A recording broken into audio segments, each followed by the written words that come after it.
Hola a todos, bienvenidos a Mente Bíblica, el canal para la gente que ama la Biblia, que la estudia, que le apasiona, pero que sobre todo busca la manera de cómo ponerla en práctica en su día a día. El tema de hoy lo he titulado El amigo imaginario, al que algunos llaman Jesús. Y esto nace de la pandemia. En los días del encierro que estuve bastante activo en mis redes sociales, hice una publicación que, si usted me pregunta, ya no recuerdo qué, pero sí recuerdo que una persona, tal vez ofendida, me escribe lo siguiente, abro comillas: mi Jesús no hubiera dicho eso que acabas de decir. Y eso me puso a pensar bastante, porque llego a la triste conclusión de que algunas personas tienen a un amigo imaginario que llaman Jesús, pero que no necesariamente es el Jesús de la Biblia, el Jesús de la Escritura. Y cuando uno mira lo que dice el apóstol Pedro acerca de Cristo y que Cristo le contesta: eso no te lo reveló sino mi Padre que está en el cielo. Y es muy importante partir de ese punto. Nuestra percepción, nuestro concepto de Jesús no puede venir de nuestra condición humana, no puede venir de nuestra experiencia, no puede venir de nuestra percepción o de nuestros estándares personales que acomodan a un Jesús que nos gusta y que tal vez socialmente hemos aceptado. Tal vez muchas personas tienen la versión de Cristo de Mel Gibson, de la película, o de las películas de Semana Santa, el de Hollywood, o el de los cuadros de Da Vinci, ese Cristo anglosajón de ojos claros que tal vez nos parece atrayente. Ese es el Jesús que nos gusta. O tal vez ese Jesús que algunos le llaman Chuchito, ese Jesús pusilánime que se dejó golpear, que se dejó hacer de todo y que tal vez nos aguanta nuestro pecado y que no nos dice nada. Nos encanta esa versión de Cristo que hace silencio, que no dice, que no pregunta, que simplemente nos recibe con brazos abiertos y que siempre nos acepta, porque es un Dios muy amoroso. Y tal vez muchos socialmente han aceptado esa versión que se acomoda precisamente a sus necesidades y tal vez riñe. Cuando uno abre la Escritura y mira esa revelación de Cristo, tal vez nos encontramos con un Jesús totalmente diferente, que ya no es cordero sino león, que ya no vino a enmudecer sino vino a juzgar. Y es un Jesús totalmente diferente, en un contraste muy fuerte. Entonces, partiendo de este hecho, me encuentro también con un episodio que le pasa al apóstol Pablo, que está en 2 Corintios capítulo 11. Si por favor me acompaña a la lectura, voy a hacerla en la traducción Reina Valera, y mire lo que le sucede al apóstol Pablo. Él comienza diciéndole a la iglesia en Corinto: ojalá me toleraseis un poco de locura. Sí, tolérenme. Y lo primero que se enfrenta el apóstol Pablo es a una iglesia totalmente intolerante. Y en la actualidad, de la misma manera, hay personas intolerantes al evangelio, a la palabra. Hay cosas que toleramos muy bien, pero que definitivamente, así como algunos no toleran la lactosa, por ejemplo, hay personas que no toleran la verdad, que no toleran la versión del Cristo de la Escritura, que no toleran mensajes como la santidad, como el compromiso, como el pagar un precio. Por el contrario, les fascinan temas como la prosperidad, como la bendición y como aquellas cosas que nos hacen sentir bien. Entonces Pablo, lo primero con lo que choca es con una iglesia totalmente resistente e intolerante a lo que les está hablando. Ya vamos a ver de qué está hablando. Pero antes de hablar de eso, quiero poner en contexto la iglesia de Corinto como tal, porque gozaba de dos características muy interesantes. La primera era que por su posición geográfica gozaba de una ventaja, porque estaba en un puerto en el cual se desarrollaba una gran economía. Entonces, en particular, podemos decir que los creyentes de la iglesia de Corinto eran personas que tal vez tenían trabajo y una economía estable. Y tal vez el cristianismo cambia de percepción cuando se tiene dinero. No es lo mismo ser cristiano cuando tienes una buena economía a cuando no. Y lo segundo era que también por esa posición en la que se encontraba, que estaba muy cerca de Atenas, la ciudad cosmopolita, pero también el eje de la revolución del conocimiento, estaba y gozaba de muchos centros educativos, por lo que la mayoría de las personas en Corinto tenían acceso a la educación, tenían conocimiento. Así que mira la bomba que había allí en la iglesia de Corinto. Eran personas con dinero y con conocimiento. No sé si conoces una iglesia con ese perfil, con gente que tiene tal vez economía y tiene conocimiento. Y eso hace que tal vez eso genere en algunos cristianos intolerancia. Gente que ya juzga diferente, que ve la vida diferente y que tal vez, como le dicen a Pablo, esto es una tontería. En otra versión, la NTV dice, toleren mis tonterías. Y tal vez para muchas personas la versión de lo que está en la escritura les parece una tontería. Y es preferible mejor lo que a mí me parece, lo que a mí me gusta, ¿verdad? Y él sigue diciendo en el verso 2 y da la razón. Pide tolerancia porque dice, lo celo con un celo de Dios, con un celo santo. Parafraseando, él está diciendo, yo me comprometí con Dios en predicar la verdad y con ese celo voy a hacerlo aunque les incomode, que es algo que tal vez tratamos de hacer en este canal. Pero si te saltas al verso 4, él dice algo aquí muy, muy interesante que se ajusta al tema que estamos hablando.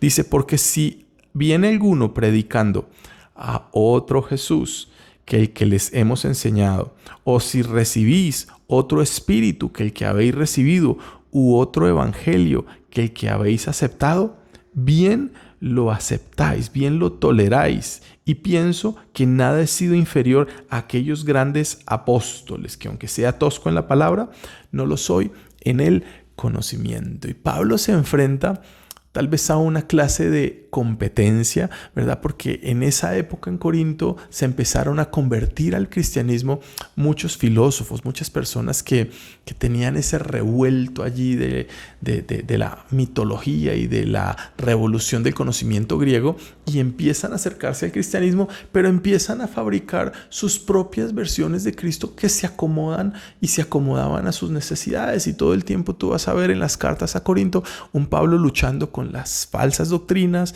y con los falsos maestros y previniendo a la iglesia. Y en particular es algo que sucede hoy.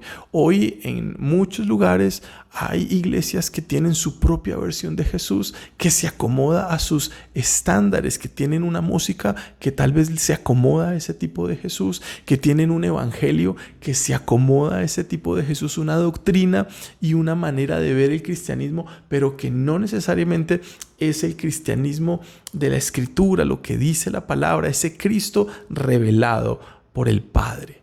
Qué importante tener esa revelación del Padre. Y entonces aquí nos enfrentamos ante el contraste de la versión del Cristo socialmente aceptado y del Cristo de la Escritura.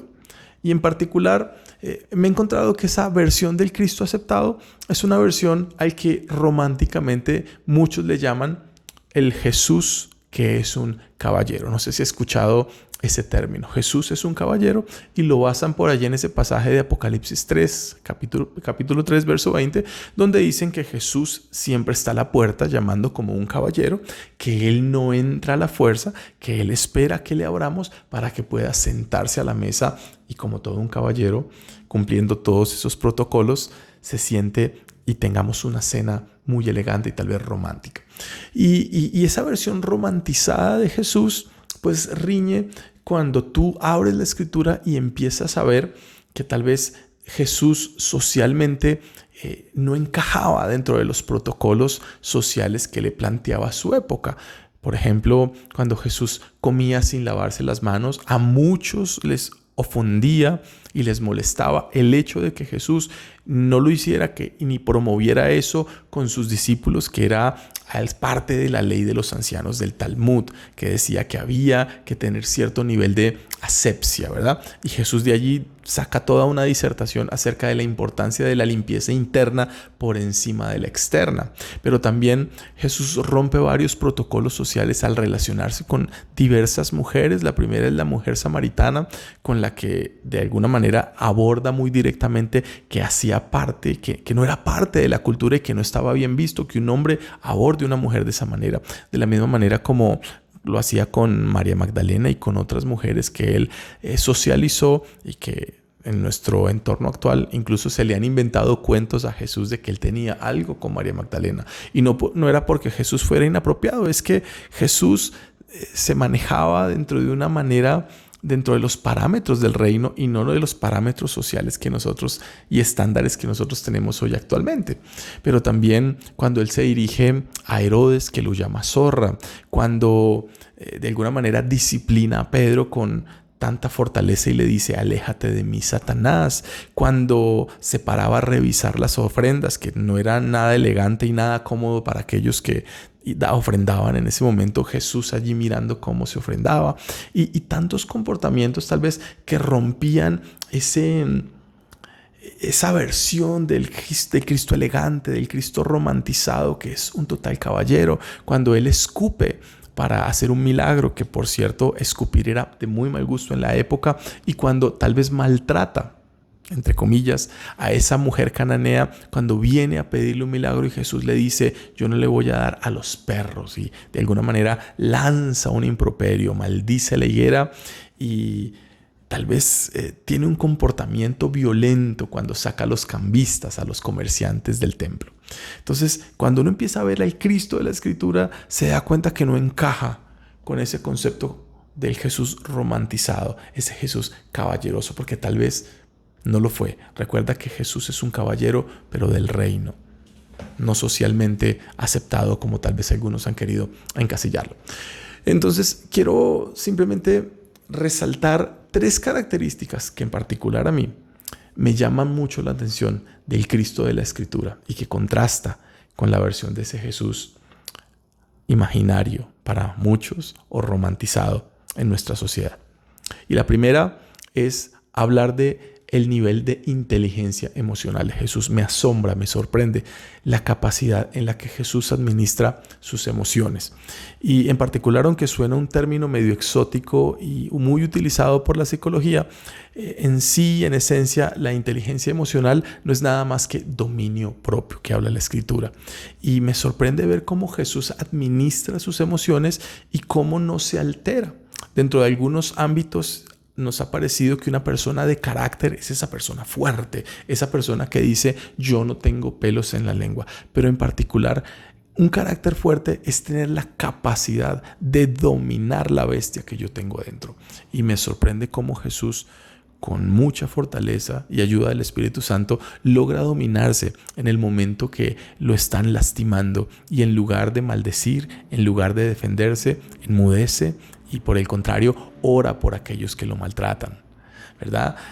Me sorprende en la manera que recibe a Pedro, que después de haberlo negado 3 veces y retornado a su vieja vida, a su vieja manera de vivir, lo recibe con un pescado, con miel, lo recibe con la dulce, en vez de tal vez lanzarle un sarcasmo o decirle un yo te lo dije, ¿no? Y vemos un Jesús totalmente sobrio en el manejo de sus emociones. Me sorprende muchísimo verlo cómo se maneja ante la traición de Judas. ¿Qué harías tú si tú supieras que la persona a la que le vas a limpiar los pies te va a traicionar? Y no vemos un Jesús amargado, no vemos un Jesús lanzando pullas, sino por el contrario, vemos un Jesús con una capacidad y con un dominio propio para agacharse delante del traidor y para llamarlo amigo en el momento que lo besa.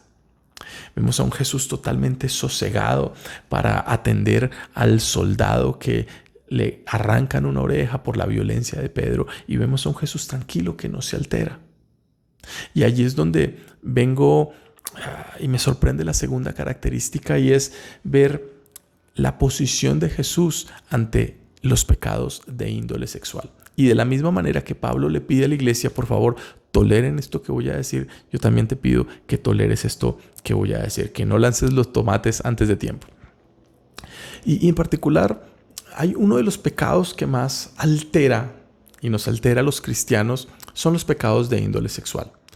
Nos altera que un pastor, que un líder cristiano, que una persona de renombre tal vez haya caído y sucumbido ante el adulterio, ante su identidad sexual y tantas cosas que vemos y que tristemente muchas personas han cedido, y eso nos parece muy fuerte, ¿no? Y que es algo como que se le da un tratamiento especial, como si este pecado en particular tuviese una ponderación más alta, ¿no? Fuera un pecado más importante. Y le pasa a Jesús cuando le traen a María Magdalena. Todos estaban alterados, tan alterados que querían matar a la mujer. De la misma manera pasa en nuestras iglesias en la actualidad. Aquel que sucumbe ante el pecado tal vez lo queremos matar, lo llevamos ante el mismo concilio, ¿no? Y tal vez si no lo apedreamos físicamente, lo apedreamos en las redes sociales y lo apedreamos con nuestros comentarios y con nuestra indiferencia. ¿A cuántos pastores, a cuántos líderes, ministros que han caído y han sucumbido ante este pecado, los hemos erradicado como tal, y en lugar de restaurarlos, los hemos maltratado y acabado hasta más no poder? Hice ese ejercicio en mi iglesia y le pregunto: ¿y ustedes qué harían si supieran que su pastor tiene otra esposa, tiene otra mujer, ha caído en un pecado de índole sexual? Y sin excepción todos dijeron: no estaríamos en esta iglesia.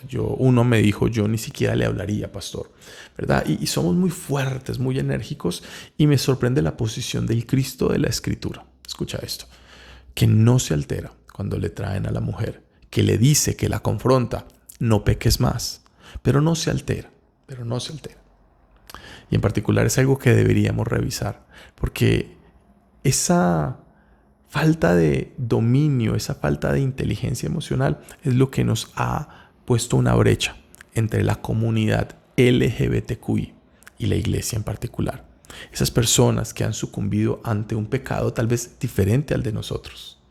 Porque pecado es pecado, pero tristemente lo hemos puesto en un nivel especial. Y conozco una persona en particular que me dice: ¿sabes por qué yo no voy a la iglesia? Porque sé que me van a maltratar, porque sé que no me van a recibir. Y qué importante entender que Jesús no se altera por este tipo de pecados. Y el número 3 que me sorprende es que Jesús, por el contrario, toma una posición muy fuerte ante los pecados que hemos aprendido a normalizar. Por el contrario, hay unos pecados que no lo alteran, pero hay otros pecados que sí. Y me sorprende ese episodio cuando viene Juan y Jacobo de Samaria, indignadísimos porque no le querían recibir a Jesús, y le dicen lo siguiente: Maestro, ¿quieres que oremos para que descienda fuego del cielo? Y la respuesta de Jesús es lo que me sorprende, porque tal vez ellos esperaban que Jesús se fuera a sentir congraciado, ¿verdad? Por su religiosidad, por su postura religiosa, que es la postura de muchos hoy en día, y en particular ante este pecado, el pecado de índole sexual, que decimos van para el infierno, y dicen: y los homosexuales, y los adúlteros, y los fornicarios van derecho para el lago de fuego. Muchos les encanta decirlo, pero mira lo que dice Jesús frente al comentario que ellos dicen: vamos a lanzar condenación sobre aquellos que no te recibieron. Y Jesús le dice: ustedes no saben de qué espíritu son. Le dijo exactamente lo mismo que le dijo a Pedro: aléjate de mí, Satanás, no tienes ni idea de qué espíritu tienes en tu corazón. Y eso le altera a Jesús. Mira que qué increíble, no se altera con María Magdalena, pero sí se altera con un comentario. Un comentario. ¿Cuál era el pecado allí? ¿Cuál era el pecado allí? Y al parecer a Jesús le altera tal vez las cosas que decimos y no ciertas cosas que podamos hacer. Aunque a este le llamó pecado, a ellos les dijo: ustedes no tienen al Espíritu. Ustedes pareciera que fueran más diabólicos. Y la Biblia dice que la voluntad del Padre es que nadie se pierda. Pero algunos cristianos alterados están lanzando al infierno a quienes Jesús tal vez quiere rescatar. Pero estamos también pasando por alto otros pecados que sí Jesús condena radicalmente, como los pecados de la lengua. Dice la Biblia que la blasfemia contra el Espíritu Santo es aquel pecado que no tiene perdón de Dios. Y la blasfemia es un pecado de la lengua, que, como dice el apóstol Santiago, ese pequeño miembro que puede generar tantos incendios, tantas tragedias, que controla tu cuerpo, así como un timón controla a una gran embarcación. La lengua determina muchas cosas, y es que en la lengua está el poder de la vida y de la muerte, y Dios lo sabe. Y para Dios es tan importante las palabras, que todo lo cree a través de la palabra y se hace llamar a sí mismo el verbo, la palabra. Así que los pecados de la lengua, el chisme, la mentira, son pecados muy comunes en la iglesia. Y otro pecado en particular, que es el orgullo, la soberbia, la arrogancia, que también dice la Escritura que Dios mira de lejos al soberbio. Pero nos acostumbramos y normalizamos y soportamos, toleramos a ese líder arrogante, a ese líder prepotente, pero no toleramos un gay. No toleramos un pastor en fornicación o un líder en fornicación o en adulterio. Eso no lo soportamos, no lo permitimos bajo ninguna circunstancia, pero aplaudimos y toleramos muy bien a esos líderes que necesitan un poco más de humildad. Te recuerdo que a ese ángel, Lucero, hijo de la mañana, se le condenó sin perdón por haber tenido maldad en su corazón. Y era orgullo haber querido tener la posición de Dios. Hay líderes en este mundo y en esta generación que quieren ser más famosos que Dios, que se ve más la foto de ellos que el nombre de Jesús en sus iglesias, y que se habla más de ellos que del mismo Jesús, y pareciera que son más indispensables esas personas que el mismo Espíritu Santo en la iglesia. Ojo con eso, amados, porque tal vez estamos más pendientes de una versión falsa, de la versión que no es la versión del Jesús original. Recuerda que Jesús anda buscando, Juan 4:23, a los adoradores que adoran en espíritu y en verdad. Dios anda en búsqueda de verdaderos y no de falsos, que creen y que normalizaron los pecados que tal vez más aborrece Dios. Tienes que pensar en eso. Tenemos que confrontarnos y contrastar si realmente el Jesús en el que hemos creído es el Jesús de la Escritura, o por el contrario, es nuestra versión que se acomoda a nuestras necesidades. Piensa en eso y que el Espíritu y el Padre te lo revelen. Dios te bendiga.